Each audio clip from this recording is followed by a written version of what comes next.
Okay, so for 13 to solve, I first need to divide the 4 to the other side. And now we can raise both sides to a power of 4/3, because that will make this exponent 1. I'm going to think of this as 8 to the 1/3 to the 4th, because 8 to the 1/3 is 2, and 2 to the 4th is 16. Now checking for extraneous roots.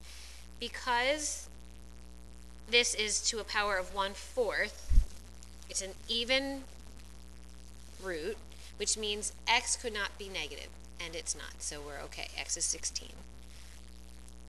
Now for b, because the radical or the root would be a 5, think of an x to the 3rd graph. It has a domain of all real numbers. Well, x to the 1/5 graph would also have a domain of all real numbers, so x can be anything for this.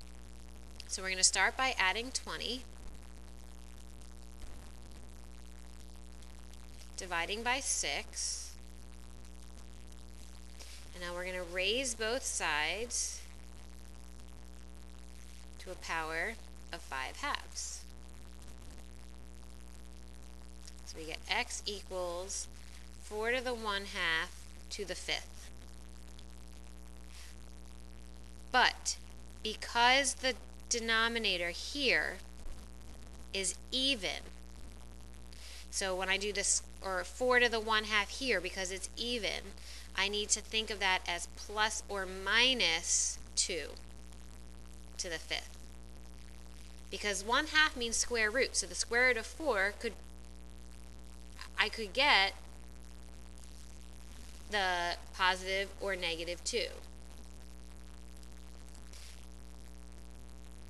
And it's not just that the square root of 4 is, if you square root 4, it's 2. But because you've done it to both sides, you need the plus or minus. It's like when you square root both sides of an equation, you need the plus or minus. So now, positive 2 to the 5th and negative 2 to the 5th will either be positive or negative 32. For c, we cannot square root a negative value. So whatever we get for x and plug it in, this whole 5x minus 7 needs to be greater than 0. So that means x needs to be greater than 7/5. So I'm going to keep that in mind as I solve our problem here for c. I'm going to move the 6 over. We're going to square both sides. So by squaring both sides, negative 2 times negative 2 is positive 4. We're going to add 7 and divide by 5.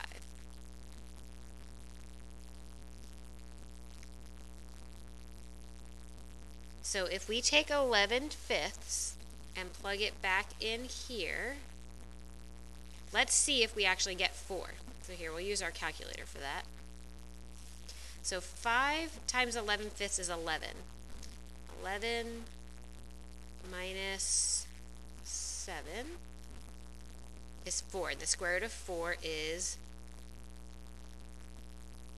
2. So when I plug 2 back in, when I get 2 here, 2 plus 6, that's 8, not 4. So this doesn't work. So the answer for part C is no solutions. Okay, for part D, to get rid of the cube root, we're going to cube both sides. So we get x minus 18 equals, and negative 6 to the 3rd. We can use our calculator again. When you use your calculator, you have to make sure to group the negative with the 6. We get negative 216. So we're going to add 18. X equals negative 198. So let's check to make sure that works. Negative 198 minus 18 to the 1/3 is negative 6, so that works. Okay, and lastly for E,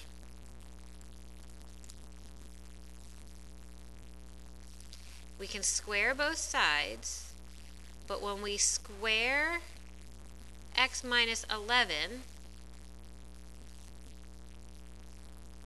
that means x minus 11 times itself, so you need to multiply those two pieces together.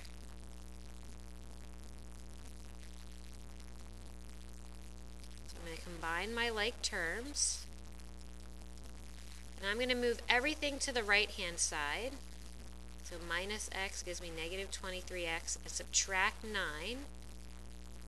So 121 minus 9.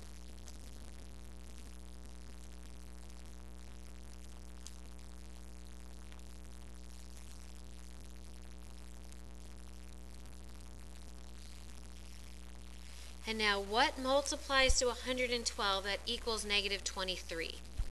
We could factor that way. We could use the quadratic formula. You could even graph this and see where it crosses your x-axis. 112 divides by 16. And 16 plus 7 is 23. So we can factor this to x minus 16, x minus 7. So x equals 16 or x equals 7. We have to check both back in the original. So 16 plus 9 is 25, which is 5. So the square root of 25 is 5. So let's see, 16 minus 11 is also 5. So 16 works as an answer. So let's check 7. 7 plus 9, 16. The square root of 16 would be 4. And 7 minus 11, well, that's not 4, that's negative 4. So 7 does not work.